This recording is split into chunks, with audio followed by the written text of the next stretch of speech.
Hello, hello mga mare! Samahan nyo naman ako na linisin at i-makeover itong munti naming kusina. Sinasabi ko sa inyo mare, ito na ang time para mag-vlog ka na rin. Yung mga ilang taon mo ng kalat dyan sa bahay, panigurado, malilinis yan. Ito kasi yung pagbablog, nakakasipag.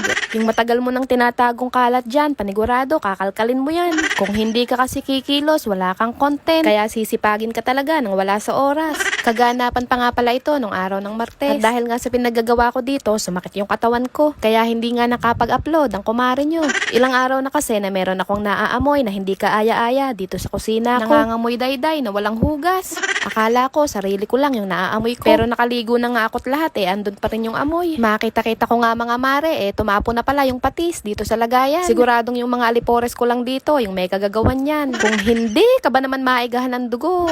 Ayaw kasi ayusin kapag kumukuha dito. Hina-high blood na naman tuloy ako sa mga to. Kaya nga napalinis ako nang wala sa oras. Maigi na nga lang at tamang uga-uga lang doon ng isang bata.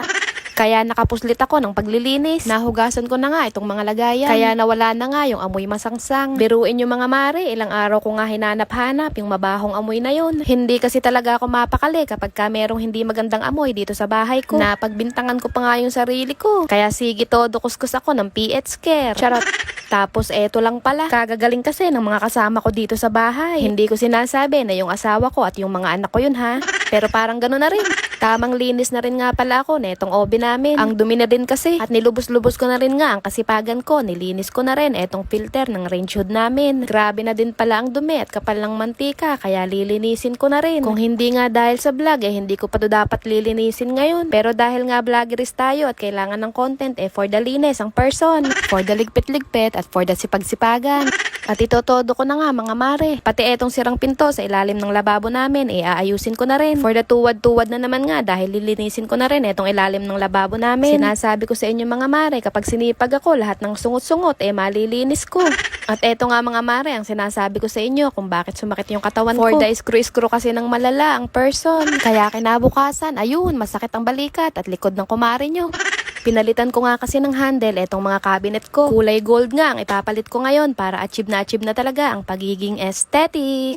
For the barena na naman nga ang bebe ko. O diba, mas maganda siya kumpara dun sa kanina. Napuwersa nga ako ng malala dyan dahil sa kakascrew kaya nanakit yung katawan ko. Inabot na nga ako ng alas 10 ng gabi at hindi pa rin ako natatapos. Ganito kasi talaga ako mga mare. Kapag kami naumpisahan ako, hindi po pwede na hindi ko siya tatapusin. Naglagay lang din pala ako ng pahalaman dito at eto na mga mare. Talaga namang aesthetic na rin nga ang kusina ko. Hindi naman importante kung maliit mga mare, nasa pag-aayos lang yan. At hindi rin importante kung malaki o maganda ang bahay. Ang mahalaga yung nakatira. Wala muna maglalagay ng hugasin dito ha. Bawal muna gamitin at madudumihan.